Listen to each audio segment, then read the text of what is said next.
Hello friends, ఈ రోజు Mirai movie పైన ఒక వీడియో చేశాను. అందరూ నెగిటివ్ రివ్యూస్ ఇస్తున్నారు కదా అని. మూవీ చాలా బాగుంది. ఎందుకు ఇలా నెగిటివ్ రివ్యూస్ ఇస్తున్నారో నాకైతే అర్థం కావట్లేదు. మూవీ స్టార్టింగ్ లోనే అశోక్ చక్రవర్తిని చూపిస్తారు. అతను యుద్ధం తర్వాత, కళింగ యుద్ధం తర్వాత చాలా బాధపడుతూ ఉంటాడు. బౌద్ధ మతంలోకి వెళ్లిన తర్వాత తన శక్తులన్నింటినీ 9 గ్రంథాల్లో నిక్షిప్తం చేసి 8 మంది యోధుల్ని నియమించి 9వ గ్రంథాన్ని ఒక ఋషికి ఇస్తాడు. తరువాత హిమాలయాల్లో అంబికని చూపిస్తారు మనకి. అంబికకు ఫ్యూచర్ని చూడగలిగే శక్తి ఉంటుంది. అయితే ఆమె ఫ్యూచర్ని చూసి చాలా కలవరపడుతూ ఉంటుంది. తను 8 మంది యోధుల్ని పిలిపిస్తుంది. తన ఫ్యూచర్లో చూసిన విధ్వంసాన్ని వాళ్ళతో చెప్తుంది. కానీ వాళ్ళు దాన్ని లైట్ తీసుకుంటారు. అప్పటికే అంబిక 9 నెలల గర్భంతో ఉంటుంది. పరిష్కారం కోసం హిమాలయాల్లో ఉన్న అగస్త్య ముని వరకు వెళ్తుంది. చాలా కష్టపడి వెళ్తుంది. 4 యుగాల నుంచి బ్రతికే ఉంటాడు అగస్త్యముని. ఆ ఋషి పరిష్కారం చూపిస్తాడు. కలియుగంలో ఏ శక్తి కూడా జరగబోయే వినాశనాన్ని ఆపలేదు, మిరాయి మాత్రమే కాపాడగలదు అని అంటాడు. దానికి అంబిక నేను తీసుకొస్తానని అంటుంది.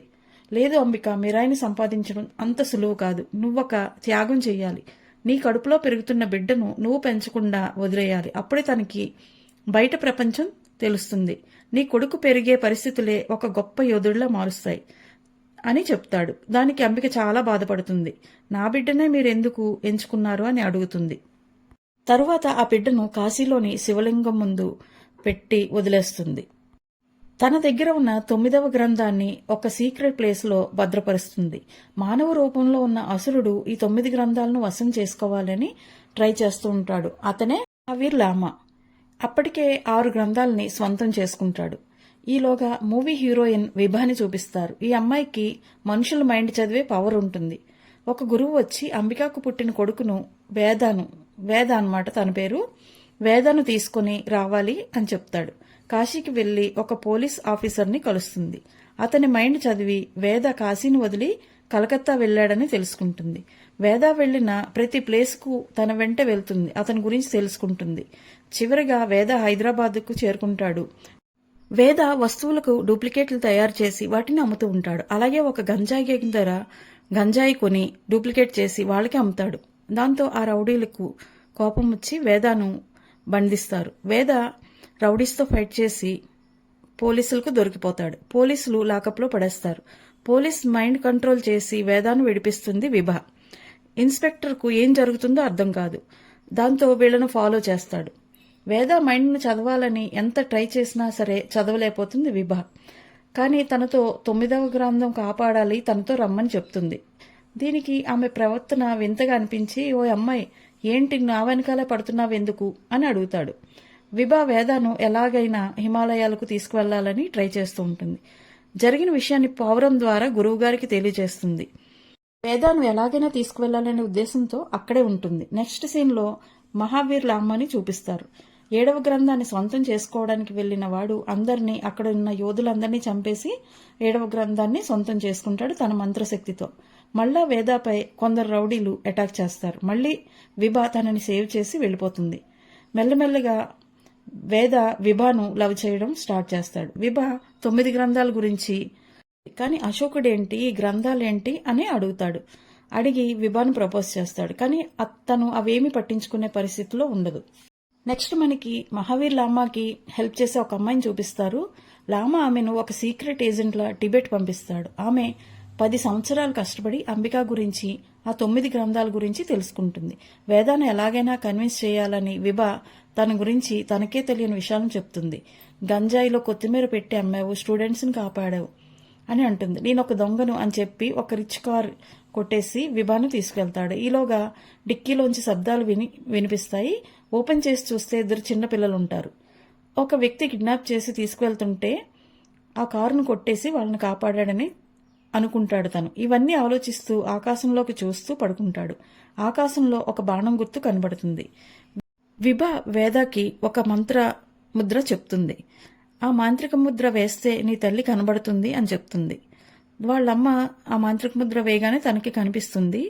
వేదాతో వాళ్ళమ్మ, బాబు నువ్వు ఎలాగైనా మిరాయి తీసుకుని రావాలి, తరువాత తంత్రవనం వస్తే నేను కనిపిస్తాను అని చెప్తుంది. నెక్స్ట్ సీన్లో లామాని చూపిస్తారు. లామా మొరాకో వెళ్తాడు 8వ గ్రంథం కోసం. అక్కడ ఉన్న యోధులతో పోరాడి వాళ్ళని చంపేసి ఆ 8వ గ్రంథాన్ని తీసుకుంటాడు. టిబెట్కి వెళ్లిన ఆ అమ్మాయి కూడా అంబిక ఆశ్రమానికి వచ్చి అక్కడ ఉన్న గురువును చంపేస్తుంది. చివరగా మిగిలిన విభను చంపడానికి హైదరాబాద్ వస్తుంది. విభకి గురువు చనిపోయినట్లు తెలిసి చాలా ఏడుస్తుంది. టిబెట్ అమ్మాయి విభను అటాక్ చేస్తుంది. తప్పించుకొని విభ వేద దగ్గరకు వచ్చి అంతా చెప్తుంది. అక్కడికి వచ్చిన ఆ అమ్మాయి విభాని చంపడానికి ట్రై చేస్తే వేద అడ్డుకుంటాడు.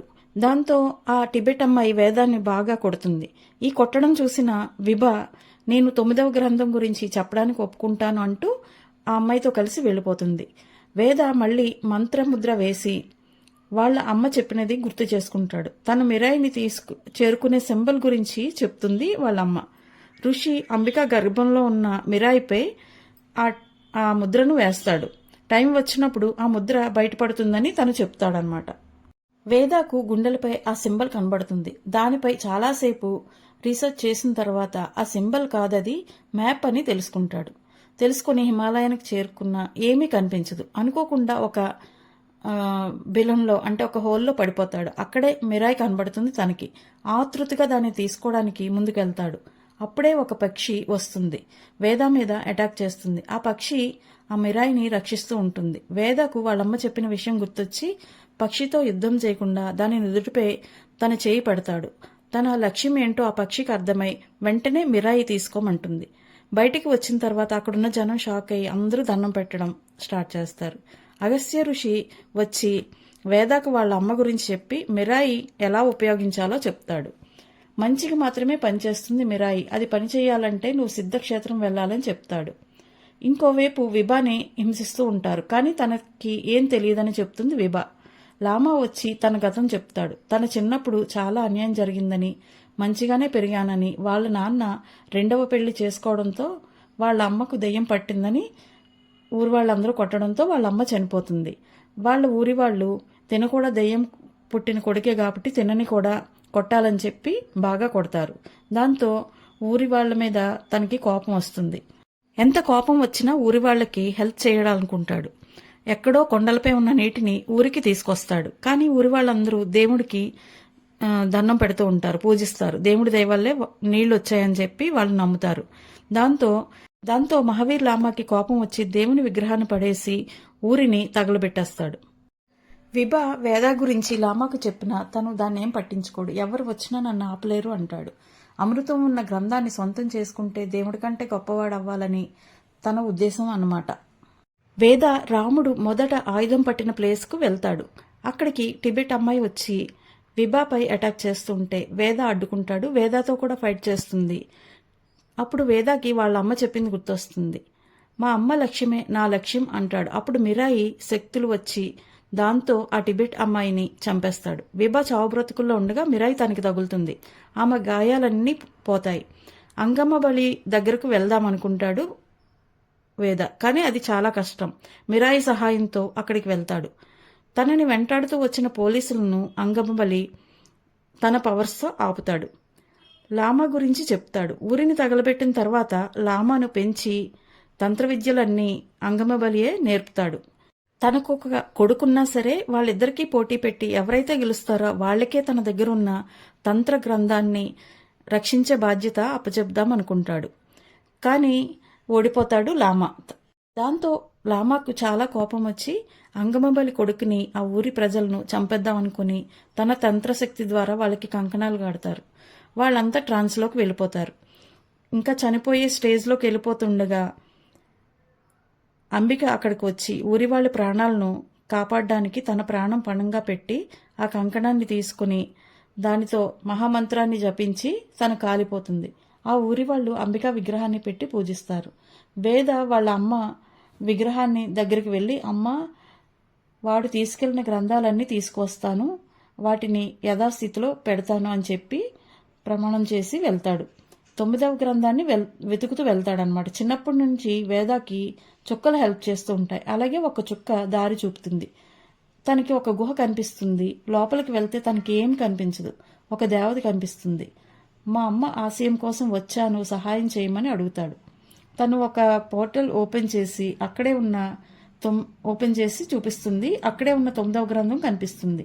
ముట్టుకోగానే వాళ్ళ అమ్మ కనిపించి వెళ్ళిపోతుంది. ఆ గ్రంథాన్ని అంగమ్మ బలికి దగ్గరకు తీసుకొని వెళ్తాడు. ఈలోగా అంగమబలి మా ఊరిని ఎలా అయితే నాశనం చేద్దామనుకున్నాడో అలాగే ఈ ప్రపంచాన్ని కూడా లామ నాశనం చేద్దామనుకుంటున్నాడు, వాళ్ళని నువ్వు ఎలాగైనా కాపాడాలి అని చెప్తాడనమాట. ఆ వేదాను పోలీసులు అరెస్ట్ చేసి ఒక ట్రైన్లో తీసుకెళ్తూ ఉంటారు. ఆ ట్రైన్ను ఒక పట్టాలని లామ కట్ చేయడం జరుగుతుంది. వాళ్ళని కాపాడడానికి ట్రైన్ ఆపాలని వేద చాలా ట్రై చేస్తాడు. ఎంతో బలం ఉపయోగించి మిరాయిని ఉపయోగించి ఎలాగైతేనే ఆపుతాడు. ఈ లోపల ఈ ప్రజలందరినీ కాపాడడానికి తను కూడా తన అమ్మలాగే ఆ కంకణాన్ని తీసుకొని మహామంత్రం జపించి కాలిపోవాలని అనుకుంటాడు. తన ప్రాణాలను త్యాగం చేయడానికి కూడా రెడీ అవుతాడనమాట. అలా అవుతుండే టైంలోనే వర్షం పడి వర్షం హెల్ప్ చేస్తుంది వేదాకు. తరువాత మిరాయి తనంతట తానే వేదా దగ్గరకు వచ్చి చేరుతుంది. దాని సహాయంతో మహావీర్ లామాను చంపేస్తాడు వేద. మనకి లాస్ట్లో ఈ మిరాయి అనేది రాముడి కోదండం అని మనకి తెలుస్తుంది. ఈ మూవీ స్టోరీ కానీ, తేజ సజ్జా యాక్షన్ కానీ, మంచు మనోజ్ యాక్షన్ కానీ అన్నీ చాలా బాగున్నాయి. విఎఫ్ఎక్స్ అంత తక్కువ ఖర్చుతో చేశారంటున్నారు, చాలా బాగా చేశారు. ఎక్కడ ఆర్టిఫిషియల్గా అనిపించలేదు. కానీ కొన్ని రివ్యూస్లో ఆర్టిఫిషియల్గా ఉన్నాయి అది ఇది అన్నారు, కానీ విఎఫ్ఎక్స్ చాలా బాగున్నాయి. మ్యూజిక్ చాలా హైలైట్ చేసింది మూవీని. బీజిఎం వేరే లెవెల్లో ఉంది. ఇప్పటి తరానికి ఇలాంటి సినిమాలు చాలా అవసరం. చాలా పురాణాలు కానీ ఇతిహాసాలు కానీ మన వాళ్ళకి తెలియవు. మామూలుగా ఫ్యాంటసీతో పాటు ఇలా కొంత పురాణాలు స్టోరీలు అలాంటివి చూపిస్తే పిల్లలకి ఎంతో ఉపయోగపడుతుంది. ఏవో Avengers movies foreign western culture ఉన్నవన్నీ చూసే కంటే ఇవి బెటర్ కదా. వాళ్ళు ఏదో గొప్పగా తీశారని మనం ఇక్కడ అనుకోవడం కంటే మన వాళ్ళు ట్రై చేసిన దానికి మనం ఎంకరేజ్ చేయకపోతే అలాగా. మూవీ మాత్రం చాలా చాలా బాగుంది. తప్పకుండా చూడండి. Thank you for watching. Please subscribe, like చేయండి. లైక్ చేస్తే కొంతమందికైనా వెళ్తుంది.